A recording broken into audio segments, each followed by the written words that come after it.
Hello everyone, welcome back to the channel math वाला। Mission हर घर टॉपर का लेक्चर नंबर 5 है। आज हम डिटर्मिनेंट्स के बारे में बात करेंगे। पिछले लेक्चर्स में हम लोगों ने मैट्रिक्स को पढ़ा था। मैट्रिक्स का basic, types of matrix, symmetric matrix, transpose matrix, इन सारी चीज़ों को हमने कवर करा था। उसके बाद हम लोगों ने एक्सरसाइज 3.1 एनसीईआरटी का 3.2 के सारे टाइप के क्वेश्चंस डिस्कस कर लिए थे। If you are new on this channel, make sure to like and subscribe the channel so that all the updates of CBSE reach to you first, as well as I am uploading the whole content of math as well as physics chemistry on this channel. Physics chemistry is not uploading now, but I am planning and it will come soon. Before the examination, my intention is to cover all the syllabus of CBSE examination, और syllabus ख़त्म होने के बाद हम लोग one shot videos, previous year questions as well as CBSE के samples paper कर रहे होंगे। उसके बाद हम लोग मोस्ट इंपॉर्टेंट क्वेश्चंस भी करेंगे। So make sure to like and subscribe the channel. तो चलिए आज का वीडियो शुरू करते हैं और लेट्स बिगिन द बैटल। तो डिटर्मिनेंट है। डिटर्मिनेंट में क्या होता है? Determinant is also part of matrix. क्यों है ये पार्ट ऑफ मैट्रिक्स? तो पहला लाइन है कि पॉइंट है, it is defined as only for square matrix. Determinants को हम सिर्फ और सिर्फ स्क्वायर मैट्रिक्स के लिए ही डिफाइन करते हैं, और हमको पता है कि स्क्वायर मैट्रिक्स हम किसे कहते हैं। तो स्क्वायर मैट्रिक्स में number of row should be equal to number of column, हमने पढ़ा था मैट्रिक्स में। दूसरा बात यह है कि determinants of a matrix A is always written as det A भी बोल सकते हैं इसको हम, और दो वर्टिकल लाइन के बीच में हम इसको लिखते हैं डेट ए। और ये मतलब क्या कि जैसे अपना एक मैट्रिक्स है ए बी सी डी, ये 2 into 2 ऑर्डर का मैट्रिक्स है, मतलब नंबर ऑफ रो और नंबर ऑफ कॉलम सेम है, इसका मतलब ये स्क्वायर मैट्रिक्स है। अब ये स्क्वायर मैट्रिक्स है, इसका मतलब हम इसके लिए डिटर्मिनेंट की बात कर सकते हैं। तो अगर ये मैट्रिक्स है, स्क्वायर मैट्रिक्स है, तो इसके लिए हम डिटर्मिनेंट लिखना चाहें तो हम ऐसे लिखते हैं ए बी सी डी। और इस डिटर्मिनेंट्स को हम लोग सॉल्व भी कर सकते हैं। वो कैसे? तो इसको हम क्रॉस मल्टीप्लाई कर देते हैं, ए को डी से और सी को बी से, और लिख देते हैं ए डी और यहाँ पे सी बी, और बीच में माइनस लगा देते हैं। तो इन दोनों को जब हम सॉल्व करेंगे A D minus C B, तो अपना डिटर्मिनेंट का वैल्यू आ जाएगा। हमने क्या किया कि 2 into 2 ऑर्डर मैट्रिक्स है, A B C D, 2 row 2 column. यहाँ पे ये मैट्रिक्स था, इसको हमने डिटर्मिनेंट में चेंज किया, और इस डिटर्मिनेंट को हम लोग क्रॉस मल्टीप्लाई कर रहे हैं सामने वाले एलिमेंट्स, ए को डी से और सी को बी से। तो ए डी को यहाँ लिखे और सी बी को यहाँ लिखे और बीच में माइनस का साइन लगा दिए। अब यहाँ पे अगर 1 2 3 4 रहेगा तो उसको भी वैसे ही सॉल्व करके और इसका आंसर लिख देते हैं। तो ये तो था कि सेकेंड ऑर्डर का अगर मैट्रिक्स है तो हम इसको कैसे सॉल्व कर सकते हैं। लेकिन अगर अपना थर्ड ऑर्डर का मैट्रिक्स आ जाए, थर्ड ऑर्डर का मैट्रिक्स जैसे A11, A12, A13, A21, A22, A23, A31, A32 and A33, ये अपना मैट्रिक्स है 3 into 3 ऑर्डर का, मतलब 3 रो है अपने पास और 3 कॉलम है। अब हम इसको डिटर्मिनेंट में लिख दे सकते हैं कि A11, A12, A13, A21, A22, A23, A31, A32, A33। क्योंकि ये स्क्वायर मैट्रिक्स है तो इसके लिए हम डिटर्मिनेंट्स लिख सकते हैं। अब हम लोग 2 into 2 ऑर्डर मैट्रिक्स को तो सॉल्व कर लिए कि क्रॉस मल्टीप्लाई कर दिए थे, इस वाले एलिमेंट को इससे और इस वाले एलिमेंट को इससे, और बीच में माइनस साइन लगा दिए थे। लेकिन अब यहाँ पे 3 into 3 ऑर्डर का मैट्रिक्स आ गया, इसको हम कैसे सॉल्व करते हैं? तो देखिए जरा, फिर से हम इस मैट्रिक्स को, इस डिटर्मिनेंट्स को यहाँ लिख लेते हैं A11, A12, A13, A21, A22, A23, A31, A32, A33।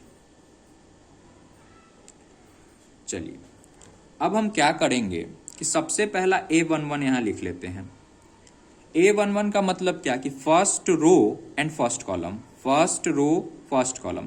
तो A11 हम लिखे यहाँ तो पहला रो और पहला कॉलम को डिलीट कर देते हैं, मतलब यहाँ से हटा देते हैं और जो बचेगा उसको हम लिख देते हैं। तो फर्स्ट रो और फर्स्ट कॉलम को डिलीट कर दिए तो हमारे पास A22 A23 बच गया, A22 A23 और फिर A32 A33। हमने क्या किया कि पहला रो को और पहला कॉलम को डिलीट कर दिया A11 के लिए। A11 का मतलब क्या, पहला रो पहला कॉलम, तो पहले रो को और पहले कॉलम को डिलीट कर दिया और उसके बाद हमारे पास जो बचा ये पार्ट उसको हमने लिख दिया। दूसरा -A12 मतलब पहला रो और दूसरा कॉलम, तो पहला रो और दूसरा कॉलम को डिलीट करते हैं तो बचेगा A21 A23 A21 A23 A31 और A33। हमने पहला रो को, इसको हम डिटर्मिनेंट के ही फॉर्म में लिखते हैं ताकि हमारा कैलकुलेशन एक स्टेप बचेगा। हमने A12 मतलब पहला रो को और दूसरा कॉलम को डिलीट कर दिया तो A21 A23 बच गया, A31 A33 बच गया। अब प्लस में तीसरा A13, पहला रो और तीसरा कॉलम को डिलीट करते हैं तो पहला रो और तीसरा कॉलम को डिलीट करेंगे तो अपने पास A21 A22 और A31 और A32, ये भी डिटर्मिनेंट के फॉर्म में है। अब हम सेकेंड ऑर्डर को मैट्रिक्स को सॉल्व करना जानते हैं कि इसको क्रॉस मल्टीप्लाई कर दें और फिर इसको क्रॉस मल्टीप्लाई कर दें और बीच में माइनस का साइन लिख देते हैं। तो ठीक है, तो A22 into A33 minus A32 into A23, इसको इससे उसके वही तो किए हैं यहाँ पे ऊपर में। ठीक, अब आगे माइनस पहले से है A12, फिर यहाँ भी A21 into A33 minus A31 into A23 plus A13 into A21 into A232 minus A31 into A22। इसको इससे क्रॉस मल्टीप्लाई, इसको इससे क्रॉस मल्टीप्लाई। ठीक, अब फिर इस A11 को इससे मल्टीप्लाई कर देते हैं, A11 into A22 into A33 minus A11 into A32 into A23 minus A12 into A21 into A33 minus, अब माइनस माइनस यहाँ प्लस हो जाएगा, इसको पहले इससे इंटू किए अब इसको इससे, तो प्लस में A12 into A31 into A23 plus उसके लिए लिखेंगे तो A13 into A21 into A32 minus plus minus minus A13 into A31 into A22। तो यही था अपना मैट्रिक्स का थर्ड ऑर्डर का हम कैसे निकालते हैं। तो पहले हम जिस रो को और जिस कॉलम के लिए लिखना चाहते हैं उसको हम डिलीट करेंगे, फिर जो बचेगा उसको लिखेंगे और क्रॉस मल्टीप्लाई करेंगे, फिर इधर से क्रॉस मल्टीप्लाई माइनस में इधर, और फिर इस वाले एलिमेंट को इससे मल्टीप्लाई करते जाएंगे। ठीक है, आगे बढ़ते हैं।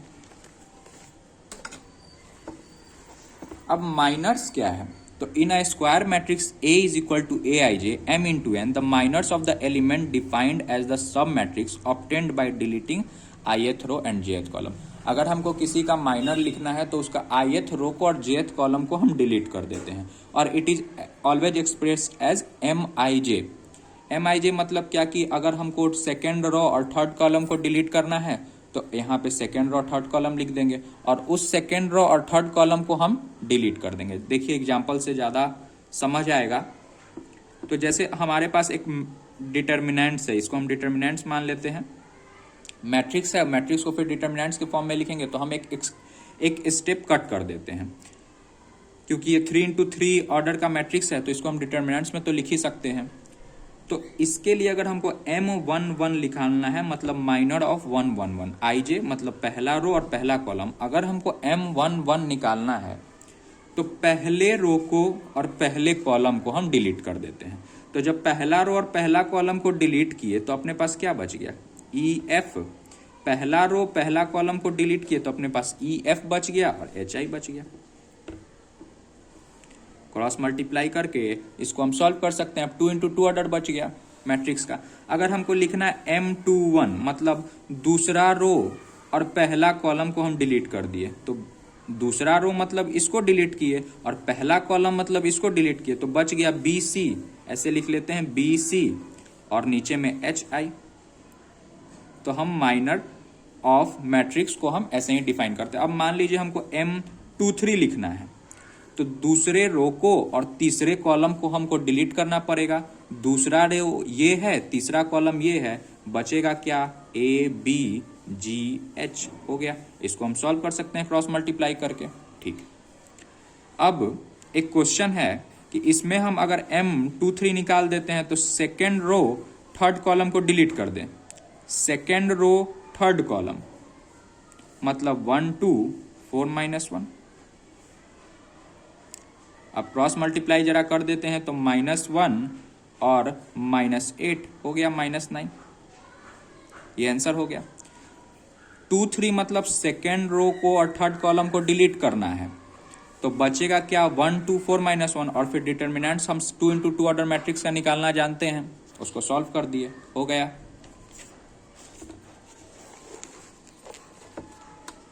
अब कोफैक्टर क्या है, तो cofactor of the element is just similar as minor of the element. जैसे हमने माइनर सीखा है वैसे ही अपना कोफैक्टर है, बस कोफैक्टर में माइनर निकाल के -i to the power i + j से हमको मल्टीप्लाई कर देना है, या -1 i to the power 1 + j से मल्टीप्लाई कर देना है। Cij = हम लिखेंगे -1 i + j। अब i + j क्या होगा, तो उस रो और उस कॉलम की बात करेंगे जिसका हम माइनर निकालते हैं। फॉर एन एग्जाम्पल से हम देखते हैं कि find the cofactor of C32 in the following determinants. हमको C32 निकालना है। उसके लिए हम क्या करते हैं कि पहले हम क्या करते हैं कि M32 निकाल लेते हैं। M32 निकाल लेते हैं मतलब थर्ड रो को और सेकेंड कॉलम को हम डिलीट कर देते हैं। थर्ड रो को और सेकेंड कॉलम को डिलीट करते हैं तो 1 2 और 4 -1 बच गया। हम थर्ड रो अपना ये है, सॉरी थर्ड रो ये है और सेकेंड कॉलम ये है, गलती हो गया यहाँ पे। थर्ड M32 लिखते हैं। थर्ड रो और सेकेंड कॉलम को डिलीट किए, इसको और इसको डिलीट किए तो अपने पास 1 3 और 3 2 बच गया। थर्ड रो मतलब इसको डिलीट किए और सेकेंड कॉलम मतलब इसको डिलीट किए, तो अपने पास 1 3 और 3 2 बच गया। अब कोफैक्टर ये बोलता है कि -i मतलब -1 to the power i + z into MIZ। तो M32 मतलब माइनर तो हम निकाल लिए, उसमें -1 से मल्टीप्लाई करना है, तो -1 3 + 2 i + j जिसका हमको निकालना है, और पहले से तो अपना है ही MIJ 1 3 3 2, तो -i टू द पावर 5 हो जाएगा 1 3 3 2, तो -i टू द पावर 5 -1, तो इसको हम मल्टीप्लाई कर देते हैं -1 से अंदर में, तो -3 -2। यही था कोफैक्टर C32। ठीक है, तो कोफैक्टर को हम ऐसे ही निकालते हैं, बिल्कुल जस्ट सेम एज माइनर है। अगर यहाँ पे M22 रहता तो हम सेकेंड रो को और सेकेंड कॉलम को डिलीट कर देते, लेकिन यहाँ जो माइनस आ रहा है, -1 के पावर में हम लिखेंगे i to the power 2 + 2। i यहाँ अगर हम 2 2 की बात करें सेकेंड रो और सेकेंड कॉलम की, तो सेकेंड रो और सेकेंड कॉलम दोनों मिलके -1 टू द पावर 4 हो जाएगा ना, और -1 टू द पावर 4 मतलब क्या, 1 पॉजिटिव होगा, तो यहाँ पे ये माइनस नहीं होता। तो यही था आज का डिस्कशन। एक क्वेश्चन हम और करेंगे कोफैक्टर पे। अगर 1 2 3 है, 4 5 6 है, 7 8 9 है, इसका हमको कोफैक्टर निकालना है। किसके लिए? Find the cofactor for 2 2, second row second column के लिए, मतलब सेकेंड रो सेकेंड कॉलम के लिए। तो कोफैक्टर का हम फॉर्मूला जानते हैं कि c I J is equal to -1 i plus j into m i j. तो एम आई जे हम निकाल लेते हैं। एम आई जे क्या है? माइनर। माइनर हम कैसे निकालते हैं? तो deleting the ith row and jth column. तो अब सेकेंड रो और सेकेंड कॉलम को हमको डिलीट करना है। तो एम आई जे यहाँ पे हमारा M22 है। तो हम क्या करते हैं कि सेकेंड रो और सेकेंड कॉलम को डिलीट कर दिए। तो 1 3 7 9, हमने सेकेंड रो और सेकेंड कॉलम को डिलीट किया तो अपने पास 1 3 7 9 बच गया। ठीक, अब C I J is equal to होगा C22 is equal to -1 2 plus 2 into M22। तो -1 टू द पावर 4 तो 1 ही हो जाएगा। एक स्टेप और लिख लेते हैं और अब 1 3 7 9 हो गया। तो -1 टू द पावर 4 1 और 1 3 7 9 ये हो गया। फिर 1 से मल्टीप्लाई करते हैं तो 1 3 7 9 हो गया।